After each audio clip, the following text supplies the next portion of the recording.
So our next topic for this chapter, which is your amines, is IUPAC nomenclature. IUPAC nomenclature for amines. Okay. So first of all, let's see how to name an aliphatic amine. Okay. So let's take the example of this compound. I'll show you through this example that how to name any compound. Okay. So first of all, we are taking the example of the aliphatic amines here.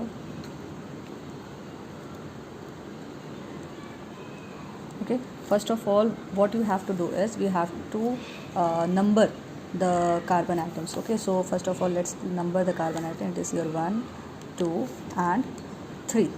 Okay, so as you can see here that on the first position we have the amine group, and on the second position we have the alkyl group, which is your methyl group. Okay, on the second position we are having the methyl group, and on the first position we are having the amine group. So we will name it as 2-methyl. Okay, and this is a propane. Okay, means it is a 3 carbon chain. So as you all know that when the chain is of 3 carbon atom, then in that case we write it as prop. So basically it is a propane, as all the carbon atoms attached are singly bonded. Okay, so it is 2-methyl propanamine. Okay, so it is a 2-methyl propanamine.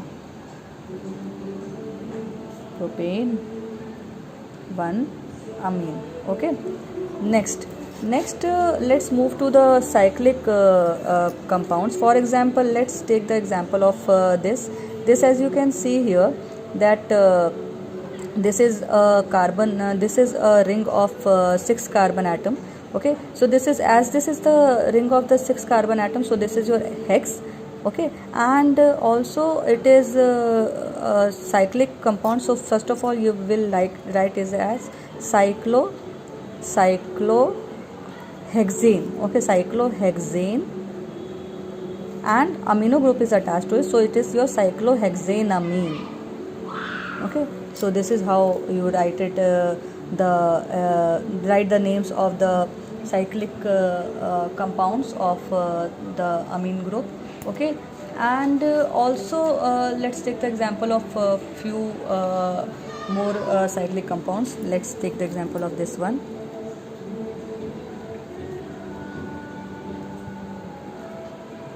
Okay, so here we are having 2 methyl groups on this position, and 1 amine group is present here. Okay, so in this case we will number. Okay, in this case we will start numbering, and first of all let's see that from which side we can number. As we all know that numbering should be done in that way that the smallest number should come to the functional group. So when we will start from numbering from this side, that is 1, 2, 3, 4. On the fourth position we will have our methyl group, and when we will start numbering from this side, then 1, 2, 3, 4. This side also we will have fourth position for the methyl group. So we can number it from the either of the sides. So we will start numbering from this side, 1, 2, 3 and 4. On the fourth position, as you can see that there are 2 methyl groups. Okay, so it will be 4, 4 dimethyl, and this is your cyclohexane.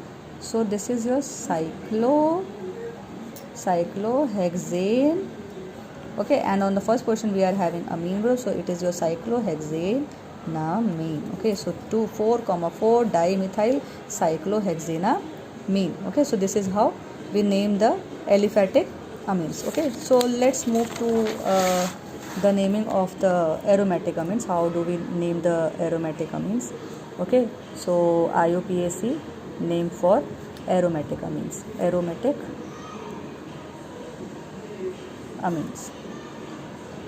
Okay, so in case of aromatic amines also we have to consider the position of the groups attached to the aromatic rings in accordance to the aniline or in accordance to the amine group attached to the ring.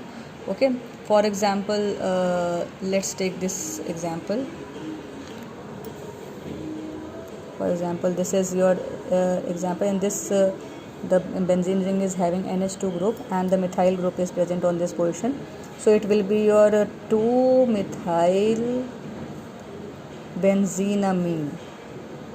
Okay, on benzene ring it is amine group, so it is your, and on the second position, this is the first position, this is the second position. On the second position we are having methyl group, so it is your 2-methyl benzenamine. Okay, next let's move to next compound. Let's take this one. So in this position, let's see how to name this. This is your amine group, and on this position we are having the CH3 group. Okay, so when we will number it from here, as I told you in the earlier compound also, that we will start the numbering, or we will number the compound as we can, so that we can get the smallest number for the functional group. Okay, so when we will start the numbering from this side, 1 2 3 4 5, on the fifth position we are having the methyl group, but when we will start numbering from this side, that is 1 2 and 3, on the third position we are having the methyl group. Okay, so that is why we will start numbering from this side. So it will be 1 2 and 3. So on the third position we are having methyl group, so it is your 3-methyl, and this is your benzene ring, so benzene, 3-methyl benzene amine, amino group is attached to it, so it is your 3-methyl benzenamine. Okay, so this is how we write it.